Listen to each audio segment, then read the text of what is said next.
Ողջույն, եթերում հարցազրույցն է, զրուցելու եմ ներքին գործերի նախարարի տեղակալ Արմեն Ղազարյանի հետ։ Բարև ձեզ։ Շնորհակալ եմ պարոն Ղազարյան հրավերն ընդունելու համար։ Ես եմ շնորհակալ։ Պարոն Ղազարյան, վերջին շրջանում մի քանի բողոքների լսած կլինեք, հաստատ, որ քաղաքացիների կողմից են հնչում։ Դրանք վերաբերում են այն բանին, որ վարորդական իրավունքի վկայականներ ստանալու համար գործնական քննության ժամկետները շատ են երկարաձգվում, ընդհուպ ամիսներով, մարդիկ կարող են սպասել մինչև հասնի իրենց գործնական քննության օրը։ Իրավիճակն ինչպիսին է եւ ինչն է պատճառը նման դժգոհությունների։ Շնորհակալություն հրավերի համար։ Այստեղ ունենք երկու էական հանգամանք։ Առաջինը դա տարեց տարի աճող տրանսպորտային միջոցների քանակն է հանրապետությունում։ Տարածիորեն երեկվա դրությամբ մեր հաշվառված տրանսպորտային միջոցների քանակը հանրապետությունում գերազանցում է 970,000-ը։ Այսինքն գրեթե բնակչության 1/3-ի չափով ստացվում է, որ մենք ունենք տրանսպորտային միջոցներ հանրապետության տարածքում, դրանց ճնշող մեծամասնությունը թեթև մարդատար տրանսպորտային միջոցների մասին է խոսքը, եւ նույն օրվա դրությամբ օրինակ մենք ունենք վավեր 880,000-ից ավել վարորդական իրավունքի վկայականներ հանրապետության տարածքում, այսինքն կրկին ստացվում է գրեթե բնակչության 1/3-ը վարելու իրավունք ունի։ Այսինքն առաջին հանգամանքը, թե ինչու մենք ունենք որոշակի հերթեր ուրեմն գործնական քննությունների մասով,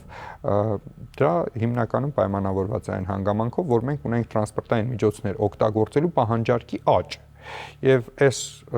կոնտեքստում մարդիկ ցանկանում են ավելի շատ ստանալ ուրեմն վարորդական իրավունքի վկայականներ։ Երկրորդ կարևորագույն հանգամանքը այն է, որ այստեղ կարող ենք նաև որոշակիորեն դիտարկել մշակութային փոփոխության իմաստով, բայց ոչ միայն մշակութային փոփոխություն, այլև շատ հստակ տնտեսական գնողունակության փոփոխություն է, մարդիկ կարողանում են իրենց թույլ տալ մեկ ընտանիքում ունենալ մեկից ավելի տրանսպորտային միջոցներ, եւ այս տրանսպորտային միջոցների քանակական աճը ըստ էության վկայում է տնտեսության մեջ տեղի ունեցող փոփոխությունների մասին եւ նաեւ այն հանգամանքի, որ մեր քաղաքացիների համար առավել հասանելի է դարձել մեքենա ձեռք բերելու հնարավորությունը, ըստ այդմ եթե կարողանում է մեքենա ձեռք բերել, ապա ցանկանում է նաև ձեռք բերել վարորդական իրավունքի վկայական։ Միաժամանակ պետք է շեշտադրեմ, որ այս ենթակառուցվածքի վրա, այն է հաշվառման քննական ծառայությունների ենթակառուցվածքի վրա երկար ժամանակ էական ներդրումներ չեն արել, այսինքն մենք ունենք մի կողմից պահանջարկի աճ եւ մյուս կողմից ունենք ոչ բավարար կարողություններ։ Այս երկուսը երբ որ համադրվում են, մենք ունենում ենք որոշակի հերթեր, սակայն որոշակի տպավորությունը ցրելու համար, որ մենք ունենք ինչ-որ անբնական եւ անհասկանալի հերթեր, կարող եմ նշել հետեւյալ հանգամանքը, որոշ հատվածներում հանրապետության որոշ հաշվառման քննական ծառայություններում մենք ունենք մոտ 3 ամսվա հերթեր գործնական քննությունների հետ կապված, սակայն մինչև անցած տարվա կեսերը, 25 թվականի կեսերը, մենք նույնիսկ պատկերացում չունեինք այդ հերթերի մասին։ Ինչու պատկերացում չունեինք, որովհետև մենք չգիտեինք մեր պահանջարկը, նախկինում ինչպես էր գործում հերթագրման համակարգը, դուք երբ որ ցանկանում եք հանձնել վարորդական ուրեմն իրավունքի վկայական ստանալու համար քննություններ, գրանցում եք եւ հետո ձեր քննությունից առաջ, 1 օր առաջ ձեզ զանգում էին կամ ուղարկում էին SMS եւ ասում էին հաջորդ օրը, անկախ այն բանից դու որոշակի պլաններ ունեիր, չունեիր, կանխատեսել էիր այդ հանգամանքը, չէիր կանխատեսել, դες ասում էին հաջորդ օրը ներկայացի քննության։ Մենք հիմա հակառակ հերթագրման տրամաբանությունն ենք դրել, քաղաքացին ինքն է ընտրում իրեն ցանկալի օրն ու ժամը, երբ կարող է ներկայանալ եւ որ հաշվառման քննական ծառայություն կարող է ներկայանալ ուրեմն քաղաքացին եւ հանձնել իր քննությունը եւ սրանից մենք կարողանում ենք ռեալ պահանջարկի մասին որոշակի հնարավորություն է տալիս, այո, պահանջարկը հասկանալով, հերթերը հասկանալով, տեսել ինչ իրավիճակ ունենք, բայց դա ինչ է տալիս ձեզ։ Դա տալիս է մեզ ռեսուրսները ճիշտ բաշխելու հնարավորություն, օրինակ մենք անցած տարվա ընթացքում օրինակ 6 հավելյալ տրանսպորտային միջոց ենք ձեռք բերել հաշվառման քննական ծառայությունների համար։ Ըստ այդմ մենք կարողանում ենք ճիշտ գնահատել, թե որ հաշվառման քննական ծառայություններում պետք է բաշխվեն այս տրանսպորտային միջոցները։ Մենք հավելյալ ավելացրել ենք 13 հաստիկային միավոր ամբողջ հանրապետությունում, որպեսզի ուրեմն ուրեմն մենք կարողանանք ավելի շատ քննություններ անցկացնել, հա, եւ ես նշեմ, որ անցած տարվա ընթացքում գործնական քննություններ իրականացվել են 114,000-ից ավելի, ինչը մոտ 40%-ով ավելին է դրա նախորդ տարվա 24 թվականի համեմատ, այսինքն այնպես չի, որ մենք որևէ կերպ չենք արձագանքում այս հերթերին, մենք արձագանքում ենք ինչպես կարճաժամկետ լուծումներով, ինչպես նշեցի, հաստիկային միավորներ ավելացնելով, տրանսպորտային միջոցներ ավելացնելով, հերթագրման համակարգը փոխելով, այնպես էլ երկարաժամկետ պլաններ մշակելով, թե ինչպես ենք մենք ընդհանրապես մոտենալու այս ոլորտի հանրային ծառայություններին, եթե առիթ լինի, կարող եմ այս մասով ավելի դետալային ներկայացնել։ Դրա մասին դեռ կխոսենք, պարոն Ղազարյան, միջինում մեկ քննական մեքենան կամ օրվա կտրվածքով միջինում քանի գործնական քննություն է հնարավոր իրականացնել, հաշվի առնելով այն ռեսուրսը, որը հիմա առկա է, որը դեռ համալրման գուցե կարիք ունի։ Շատ բարի, դա կախված է անշուշտ ուրեմն տարածքից, հաշվառման քննական ծառայությունից, այդտեղ ունեցած ներկայություններից, բայց մեկ մեքենայով օրական կարող է անցկացվել 20 եւ ավելի ուրեմն քննություն, դա առավելագույնն է, որը հնարավոր է իրականացնել։ Հնարավոր է իրականացնել եւ այդպես էլ շատ դեպքերում աշխատում ենք, բայց հասկանում եք, որ այստեղ կարող են լինել նաեւ անկանխատեսելի իրավիճակներ, օրինակ եղանակային պայմաններից ելնելով, հիմա կարող է որոշակի օրեր, որոշակի ժամերի մենք չկարողանանք իրականացնել ուրեմն գործնական քննություններ եւ ըստ այդմ հերթը փորձում ենք որոշակիորեն կառավարել ավելի անմիջական միջամտության գործիքներով եւ ոչ միայն on-line հերթագրման համակարգով, բայց նշեմ, որ հաշվառման քննական ստորաբաժանումները բացի վարորդական իրավունքի վկայականների տրամադրման եւ գործնական կամ տեսական քննություններ անցկացնելուց իրականացնում են նաեւ բազմաթիվ այլ գործառույթներ, որոնք շատ հաճախ ուրեմն կարող է տեսադաշտից դուրս մնան, ինչպես օրինակ տրանսպորտային միջոցի հաշվառման գործողությունները, վերահաշվառման գործողությունները, առուվաճառքի ձևակերպման գործողությունները։ Հիմա այս գործառույթները առավել ուրեմն մեղմելու համար եւ այդ ռեսուրսը ուղղորդելու վարորդական իրավունքի վկայականների տրամադրման գործընթացներին մենք նախաձեռնել ենք այստեղ մասշտաբային թվայնացման գործընթացներ։ Ինչ փուլում է դա։ Որոշ գործիքակազմեր արդեն աշխատում են, ինչպես օրինակ գիտեք, որ անցած տարվանից մենք ունենք թվային վարորդական վկայականներ եւ թվային ուրեմն հաշվառման վկայագրեր մեքենաների համար եւ նախկինում վարչական իրավախախտումների այն հոդվածը, որով եթե անձը չուներ վարորդական իրավունքի վկայականը կամ հաշվառման վկայագիրը իր մոտ նա պետք է տուգանվեր մինչեւ 3000 դրամ, բարեկային ծառայությունը այլևս չի իրականացնում այս գործառույթը, որովհետեւ կարիք չունի դա իր մոտ ունենալ։ Անձը նույնացվում է եւ եթե նա բազայում երևում է նրա վարելու իրավունքը, որ առկա է, ապա այդ պարագայում ուրեմն այդ տուգանքը չի կիրառվում։ Սա մի հանգամանք։ Երկրորդ կարևոր հանգամանքը, որ արդեն հանրային ծառայության կտորին է առնչվում, դա մեքենայի առուվաճառքի on-line տարբերակն է։ Մենք ներդրել ենք on-line առուվաճառքի ուրեմն գործիք, տեղեկատվական տեխնոլոգիաների համակարգման գործակալության մեր գործընկերների հետ համատեղ եւ անցած տարի սեպտեմբերի 1-ից դա գործում է 4 ամսվա ընթացքում մենք ունեինք շուրջ 600 գործարք, որոնք արդեն ամբողջությամբ on-line է իրականացվել, այսինքն մարդիկ տնից նստած իրենց համակարգչի դիմաց խիստ նույնականացում անցնելով կարողանում են մյուս քաղաքացուն ուրեմն վաճառել իրենց տրանսպորտային միջոցը, իրավունքը փոխանցել։ Այս տարվա որքանով է թեթևացրել։ Դե այս պահին չեն կարող ասել որևէ տոկոսային էական թեթևացման մասին, որովհետև բնականաբար ավանդույթի ուժով դեռ մարդիկ հիմնականում այցելում են հաշվառման քննական ստորաբաժանումներ, բայց մի ուրախալի տենդենց ասեմ, այս տարվա 26 թվականի առաջին 1 ամսվա ընթացքում մենք արդեն տեսանք շուրջ 120 գործարք 1 ամսվա ընթացքում, եթե 600 գործարք ունենք 4 ամսվա ընթացքում, 120 գործարք 1 ամսվա ընթացքում նկատում ենք որոշակի միտում է ավելանում, սրան նպաստում է նաև այն հանգամանքը, որ մեծականակ մեր քաղաքացիներ ստանում են նույնականացման քարտեր եւ ակտիվացնում են իրենց էլեկտրոնային ստորագրությունները թե հայտարարագրեր լրացնելու համար, թե աշխատանքային պայմանագրեր կնքելու համար, որովհետեւ այդ ծառայությունից օգտվելու համար երկու կողմը թե գնորդը թե վաճառողը պետք է ունենան ակտիվացված ուրեմն էլեկտրոնային ստորագրություններ, որպեսզի կարողանան on-line տիրույթում հավաստեն առու վաճառքի գործարքը, այս տենդենսը մեզ համար ուրախալի է։ Սա էլ այն միջնաժամկետ թվային լուծումներն են, որոնք մենք ներդնում ենք այստեղ հանրային ծառայությունների որակը բարելավելու համար։ Վերադառնանք վարորդական իրավունքի վկայականներ ստանալու մասով գործնական քննություններին։ Մի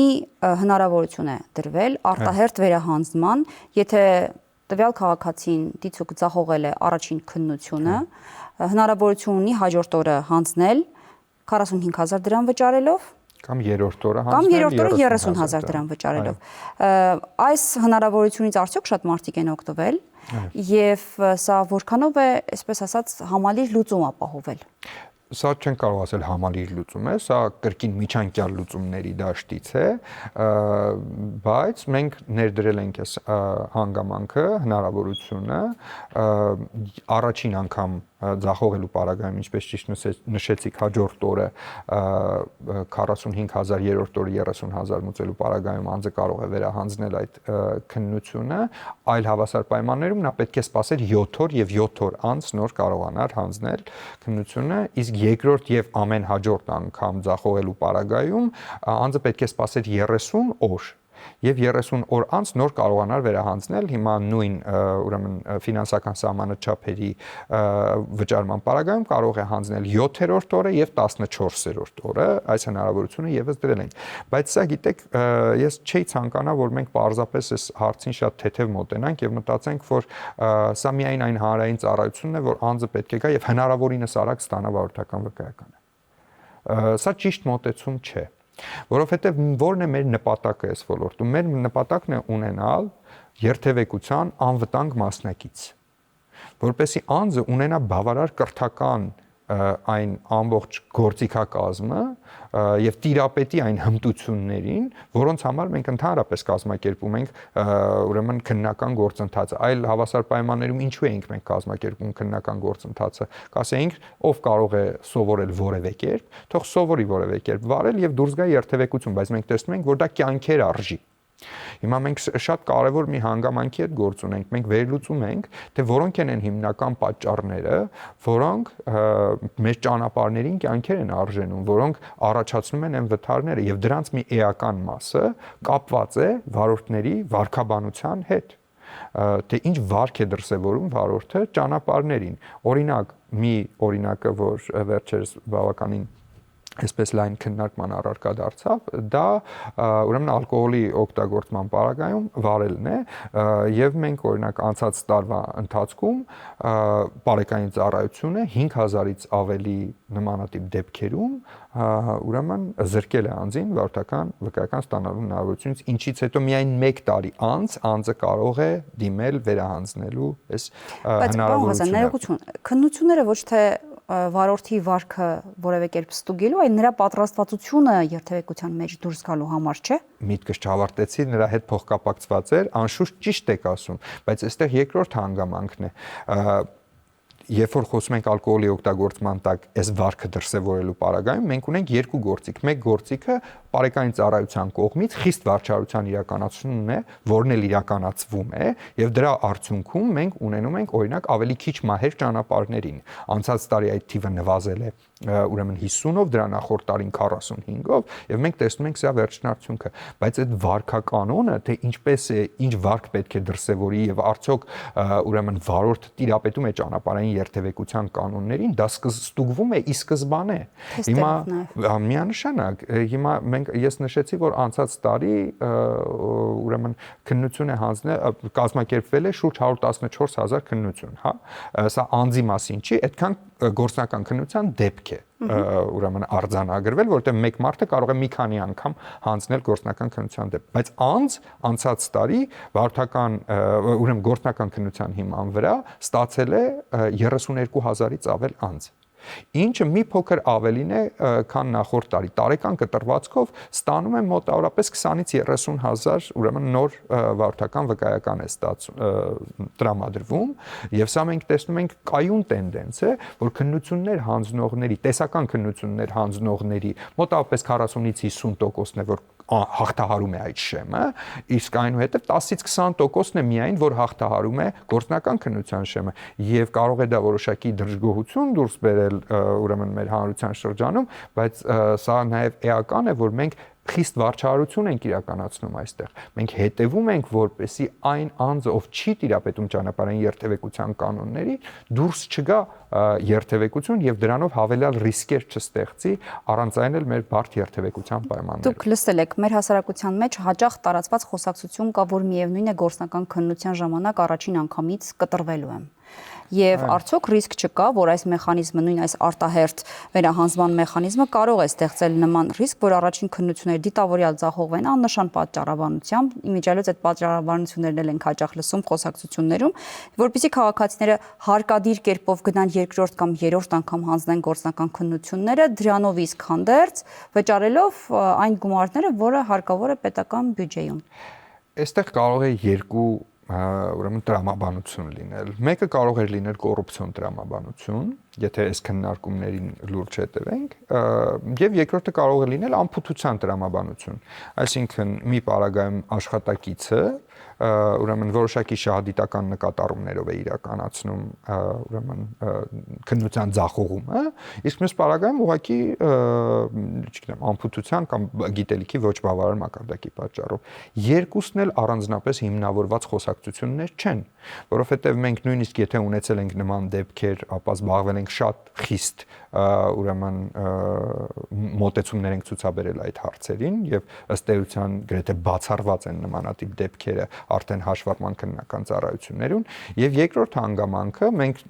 նաեւ ներդրումներ ենք կատարում, որպեսզի մեր աշխատակիցները վերապատրաստվեն։ Անցած տարի առաջին անգամ մեր աշխատակազմը ամբողջ ծավալով հաշվառման քննական ծառայությունների ամբողջ ծավալով վերապատրաստվել է հենց այս ուրեմն թեմաների շուրջ եւ երկրորդ կարևոր հանգամանքը մենք հաշվառման քննական ավտոմոբիլների մեջ տեղադրել ենք տեսախցիկներ եւ տեսահսկման համակարգեր։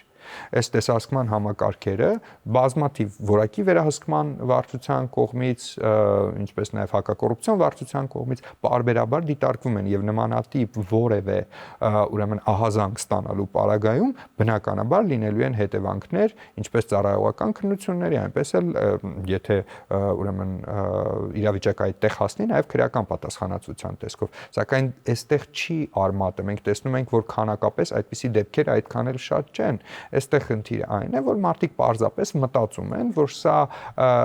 եւս մեկ հանրային ծառայություն է, որ ես պետք է արագ ստանամ, բայց պետք է մի հանգամանքի վրա ուշադրություն դարձնենք, սա մի իրավունք է, վարելու իրավունքը, որ անձին տրվում է ամբողջ կյանքի համար։ Եվ ամբողջ կյանքի համար ստանալ մի իրավունք, որը կարող է հետագայում կյանք եւ կյանքեր արժենալ, կարծում եմ, որ պետք է ունենա որոշակի շեմ, որը հաղթահարելուց հետո միայն նոր անձը կարող է այն ձեռք բերել։ Իսկ վարորդական իրավունքից ինչ-ինչ պատճառներով զրկվածների պարագայում իրավունքը երբ է վերականգնվում, թե հարկ է լինում եւս մեկ անգամ քննություն։ Մեկ տարի անց, նույն հիմնական պատճառը խմացությունն է, բայց այստեղ ունենք նաեւ այլ դեպքեր էլ, բալերի սպառումը եւ այլն, մեկ տարի անց անձը պետք է վերահանձնի։ Այստեղ կասեցման պարագայում հնարավորություն կա նաեւ վերահանձնել քննությունները եւ բալերը վերականգնել, բայց եթե օրինակ ալկոհոլի օգտագործման պատճառով զրկվել է, ապա միայն 1 տարի անց վերահանձնելու ճանապարհով։ Այսինքն ավտոմատ կերպով նորից ստանա, ոչ։ Պիտի հանձնի նորից վկայականը ստանա։ Գործնական քննության ձևաչափում մեկ այլ փոփոխություն էլ է կատարվել, քննությունները փակ տարածքից տեղափոխվել են բաց երթևեկության մեջ։ Սա ինչ փոփոխություն է որակական բերել վարորդների պատրաստվածության տեսանկյունից։ Մի քիչ բարդացել է, կարելի է ասել։ Գիտեք, այստեղ այն իրավիճակն է, որ նաև շատ ավտոդրոմներ չունենք եւ պետք է ուրեմն իրական երթևեկության պայմաններում կազմակերպենք գործնական քննությունները, բայց դա նաև որոշակիորեն դրական է ազդում, որ մենք տեսնում ենք վարորդի հմտությունները իրական երթևեկության պայմաններում եւ ոչ միայն այսպես առավել ապահով տարածքում։ Սրա արդյունքում ինչ ենք ունենում, որոշակիորեն ունենում ենք մեկ գործնական քննության ժամանակի տևողության ավելացում, որովհետև շատ հաճախ կարող են լինել խցանումներ եւ այլն, այստեղ կարող է մեր թողունակության վրա մի փոքր ազդել, ավելի քիչ քանակությամբ են կարողանալու կազմակերպել։ Ավելի շատ կտրվողներ չեն լինում այս պարագայում։ Դե ինչպես նշեցի, այս շեմը հիմնականում հաղթահարում է ուրեմն գործնական քննություն հասածների 10-ից 20%։ Բայց դա լավ է թե վատ։ Իմ կարծիքով լավ է, որովհետև դա ցույց է տալիս, որ մենք մատների արանքով չենք վերաբերվում այն խնդրին, որ մեր առաջ դրված է, իսկ մեր առաջ դրված խնդիրը երթևեկության անվտանգ մասնակից ունենալն է, ով տիրապետում է ճանապարհային երթևեկության կանոններին։ Իսկ հնարավոր է, պարոն Ղազարյան, դրա մասին նաև խոսեց ինչ որ մի առիթի ժամանակ նախարարը, որ ուսուցանվեն տեսական քննության հարցաշարերը կամ ընդհանուր կանոնները հենց դպրոցներում։ Արդյոք այստեղ որևէ տեղաշարժ կա, ինչ եք մտածում այս ուղղությամբ։ Սա այն երկարաժամկետ լուծումների մասին էր, որ որոնց 8 դաս կամ 10 դաս անցնելուց հետո անձը ստիպված չլինի քննություն հանձնել, ինչ-ինչ բաներ մոռանալով հետո։ Այո, այն երկարաժամկետ լուծումների շրջանակում է, որոնց ցանկանում էի սկզբանե անդրադառնալ, մենք հիմա քննարկում ենք որոշակի մոդել, թե ինչ ուրեմն գործառույթներ է, որ մենք կարող ենք արտապատվիրակել մասնավորին։ Մենք առնվազն իդենտիֆիկացրել ենք այն գործառույթների շրջանակը, որը չենք կարող որևէ պարագայում արտապատվիրակել մասնավորին, դա որոշումների կայացումն է, վերահսկողական գործիքակազմը եւ տվյալների հետ կապված գործիքակազմերը, սրանք որևէ պարագայում չեն կարող, որովհետեւ չեն կարող արտապատվիրակվել, որովհետեւ պետական ֆունկցիայի էությունը կայանում է հենց դրանում, սակայն կազմակերպչական որոշակի հարցեր եւ ավտոդպրոցների ուրեմն կարողությունների կիրառման հնարավորություն հիմա քննարկվում է, մենք առաջիկայում Համաշխարհային բանկի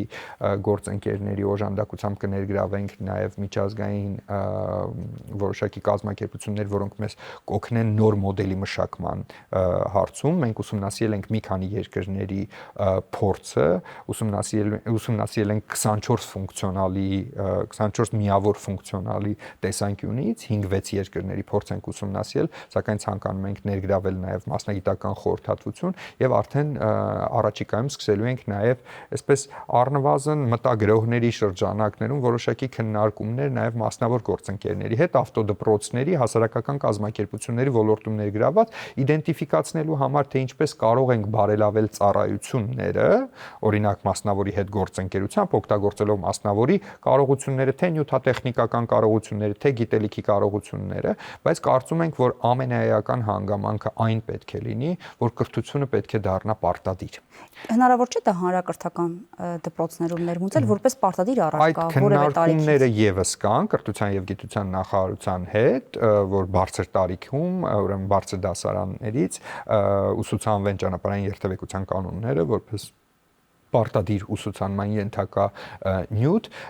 բայց մենք կարծում ենք, որ համենայն դեպս որոշակի ուրեմն առնվազն գործնական հմտությունների մասով կրթությունը պարտադիր դարձնելը հետագայում կարևոր է, առնվազն մենք կարող ենք դա ունենալ որպես ավտոդպրոցների գրանցման պարտադիր ուրեմն պահանջներ, սրանք շատ կարևոր դրույթներ են, որովհետև մենք տեսնում ենք, որ եթե մենք չանեինք այս խիստ վարչարությունը, ինչը շատ հաճախ չի արվել նախկինում, մարդիկ շատ ավելի դյուրությամբ կարող են ստանալ վարչական իրավունքի վկայական եւ հետո ձևավորել էական ռիսկեր իրենց սեփական եւ այլոց կյանքերի համար ճանապարհներին։ Եվ վերջին հարցը, տեսական քննությունները եւս բարդացել են, եթե կարելի է իհարկե այդպես ասել, հարցաշարը ավելացել է, հարցերի քանակն ավելացել է, սա ինչ փոփոխություն է բերել։ Նայեք, ես չէի համաձայնի այդ դրույթի հետ, թե տեսական քննությունները շատ են բարդացել, մենք ընդհանուր ուրեմն հարցաշարերի փաթեթում ենք ավելացրել 1500-ից շուրջ 1500 հարցեր կան, որոնք ռոտացված պարագայում այսպես պտտվում են եւ որոշակի ցանկով ներկայացվում են քննություն հանձնողին։ Այսինքն թեստերի քանակն է ավելացել, ոչ թե հարցերի։ Այո, ուրեմն հարցերի քանակը, չէ, հանձնողի հարցերի քանակն էլ է ավելացել, բայց դա շատ չէ եւ կարծում ենք, որ այս տեսական գիտելիքները եւս պետք է ստուգվեն, որովհետեւ գիտեք կանոնների իմացությունը շատ կարևոր է ընդհանուր առմամբ վարքագծի ձևավորման համար։ Երկրորդը գործնականում մենք արդեն ստուգում ենք հմտությունը, բայց գիտելիքը մենք ստուգում ենք տեսական քննության։ Բայց կան չէ հարցեր, որոնք ուղղակի անգիր են արվում, հետո մոռացվում են, նույնիսկ ընթացքում երթևեկության ընթացքում չեն օգտագործվում եւ Ես ես համաձայն եմ եւ կա այդպիսի բան, դրա համար մենք նաեւ բովանդակորեն պարբերաբար վերանայում ենք հարցաշարի բովանդակությունը, ոչ միայն քանակը, որոշակիորեն արդիականացումներ իրականացրել ենք, բայց նաեւ աշխատում ենք ներկայումս այդ ուղղությամբ եւ որոշակի փոփոխություններ կլինեն նաեւ առաջիկայում։ Շնորհակալ եմ զրույցի համար։ Ես եմ շնորհակալ։ Զրուցակիցս ներքին գործերի նախարարի տեղակալ Արմեն Ղազարյանն էր, կհանդիպենք։